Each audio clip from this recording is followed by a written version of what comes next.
da riqueza Ele não é é bilionário. questão de conhecer ou não. É questão que, pô... E eu acho que talvez até seja um argumento falho nesse sentido, porque é que uma pessoa pobre que é miserável mesmo, que não teve a oportunidade de estudar, ou que não teve a oportunidade de conhecer não só o Brasil, mas o mundo. Mas essa você vai pôr ela numa posição de poder foda, não é querendo denegrir o caráter da pessoa por ela ser pobre. É só denegrir a competência dela por ela. Porque a gente precisa de pessoas que conhecem realmente. Pô, se for pôr o cara pra gerar uma multinacional, que o Brasil é uma multinacional, uma empresa gigantesca, se for para pensar dessa forma. Não vai pôr um cara despreparado nessa parada. Se bem que a gente pôs. Mas ele não vai pôr, né? A gente põe mais de uma vez. Mas a gente não vai pôr, né? A gente capricha, né? Cara, é o que eu te disse. A democracia, sobretudo quando um país está em crise e quando a crise foi potencializada, porque não se engane, a crise que nós estamos vivendo foi potencializada pelas próprias forças políticas. Interessava. A crise que foi gerada foi uma crise que existiu, mas foi uma crise potencializada. Ela não precisava ser do tamanho que... É que eles queriam tirar o PT, de todo forma. Queria tirar o PT, achavam que ia ser, pô, se não tirar esses caras na marra, vai virar Venezuela. Ninguém vai tirar o Lula do poder. Se deixar ele concorrer em 2018, ele ganha a eleição e provavelmente ganharia mesmo a eleição. Sei. Tenho minhas dúvidas. Mas ele seria mais, desculpa falar, mas seria um candidato mais forte que você, não é? Mas evidente que seria. Tanto é que eu era advogado dele para ele ser. Hoje em dia você ainda é? Pra ele ser... Porque agora ele foi inocentado, não? Ele foi, não, pelo menos... O PT tá totalmente unido em torno da figura dele. Mas assim... Tu fica feliz e fala, graças a Deus, não vai ter que ser eu que vou ser o candidato não, dessa cara, vez. eu gostaria muito de ser presidente da República. Você eu não vou acha mentir. Não, porque vê bem, você foi prefeito, foi ministro, foi... Sabe, você fala, pô, eu tenho... Know-how. Eu saberia o que fazer, entendeu? Então, eu tenho um projeto na cabeça, eu tenho um país na cabeça, né? E é óbvio, você perguntar para um político se ele quer ser presidente da República, vai dizer que sim, pô. Então ele vai estar mentindo. Claro. Vai perguntar para um cardeal se ele não quer ser papa. Você perguntar para o futebol se quer ser o melhor artilheiro da Copa? Claro que quer. Quer dizer, é natural, como você tem um podcast aqui que bombou maior, e você quer subir mais ainda. Sim. Então, é natural querer as coisas. Claro.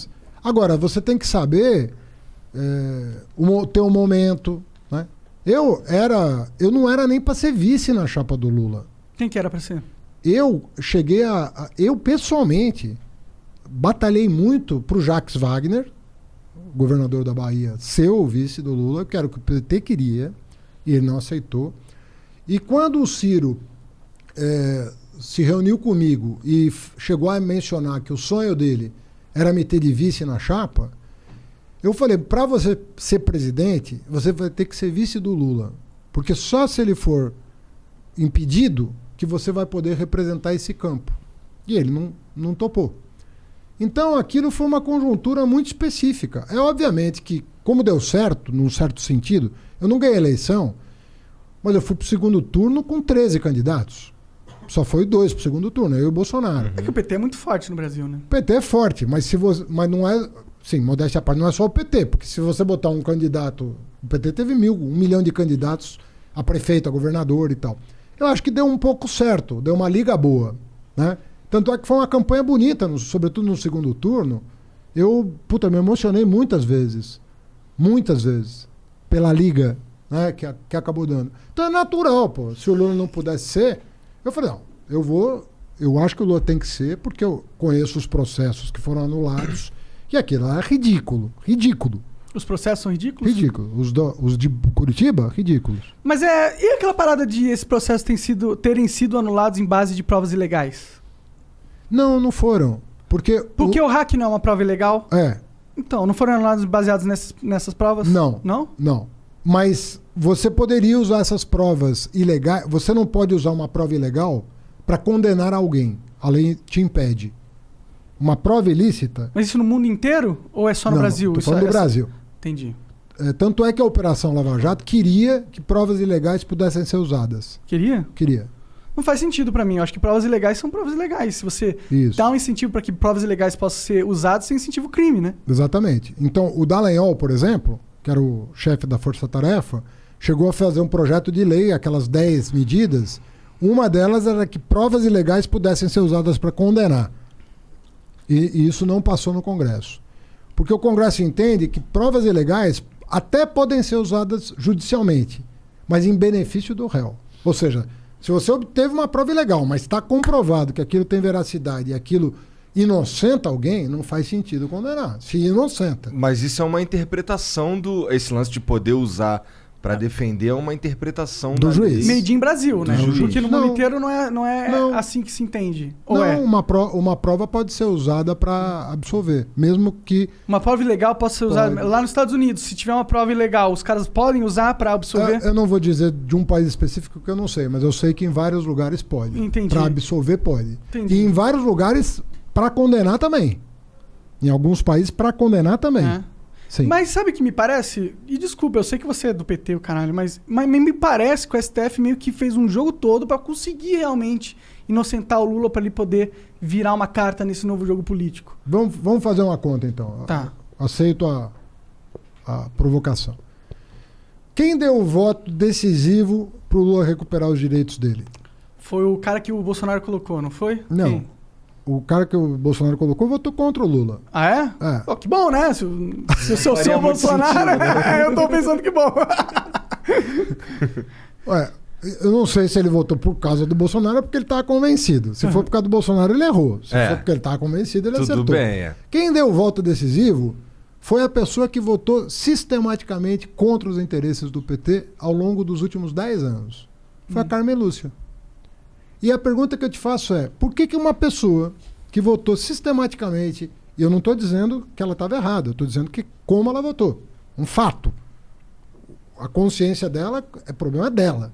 Ela deve ter votado de acordo com a consciência dela. Até prova em contrário, ela votou de acordo com a consciência dela. Por que essa pessoa que votou com a consciência dela contra o PT o tempo todo deu o voto decisivo para o Lula recuperar os direitos políticos? Porque era escancarada a maneira como o Moro se comportou em relação ao Lula. Você não pode grampear o advogado do réu. Você não pode induzir uma testemunha. Você não pode pedir para trocar o procurador porque o procurador não está tendo um bom desempenho. Você não pode fazer isso. Você não pode divulgar uma delação premiada que nem o Ministério Público aceitou, faltando 6 dias para a eleição. Você não pode fazer isso como juiz. Porque se for o teu time de futebol que estiver em campo, você não vai aceitar um juiz se comportar assim. Por que com o Lula você vai aceitar? Não, com certeza. Esse é o lance. Não, eu até nem disputo essa parada, sabe? Mas é que a gente vive no Brasilzão, né? E o Brasilzão é o país das exceções, a gente tá ligado? eu concordo com você que a gente fica muito inseguro no Brasil, assim.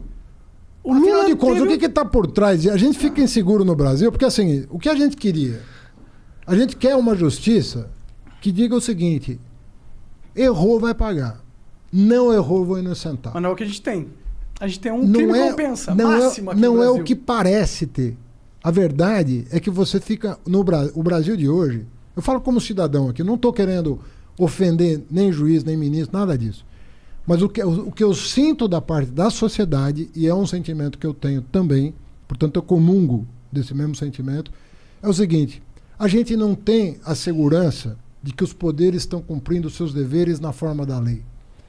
E isso gera uma instabilidade muito grande e uma insegurança muito grande. Por exemplo, você é de esquerda e quer fazer política. Pô, eu sou um cara de esquerda. Eu não sou político. Eu fui. Por que eu digo que eu não sou político? Eu sou político no sentido tradicional. Assim, eu vivo a política. Eu sou um cidadão. Eu exerço a minha cidadania. Nesse sentido, eu sou um político. Todo cara que exerce a sua cidadania ativamente está fazendo política. Mas eu só fui me candidatar com 49 anos de idade. Eu nunca tinha vivido uma eleição antes dos 49 anos. É interessante mesmo, é bem velho pra começar uma... Normalmente os caras... Não sacaneia, que porra. Cara, vem aqui na boa. Sabe? Puta que... Tô sendo educado aqui. Vocês estão testando. Não, mas é tipo, normalmente os caras entram novinho pra fazer carreira. O cara vai com 20 anos, é candidato a vereador da cidade dele, com 25 a prefeito, com 35 a governador. Eu fui participar da minha primeira eleição com 49 anos de idade. Então, eu não tinha a cabeça da eleição. Não era o meu barato. O meu barato é o seguinte: eu gosto pra caramba de estudar. É a coisa que mais me dá prazer. Não tem um dia que eu não leia alguma coisa. Não tem dia. Não existe isso na minha vida. O que você tá lendo aí de bom? Puta, cara, se falar, você vai. Ah, fala aí os nomes esquisitos aí. Eu tô lendo. Aqui agora. Não é esquisito. É que quando você estuda ciência, você, em geral, você não está lendo os livros da moda, vamos dizer assim. Você está lendo... Os caras que já morreram 20 eu tô mil lendo, anos atrás. eu vou dar até um curso disso. Eu estou lendo muita teoria da evolução e sociedade.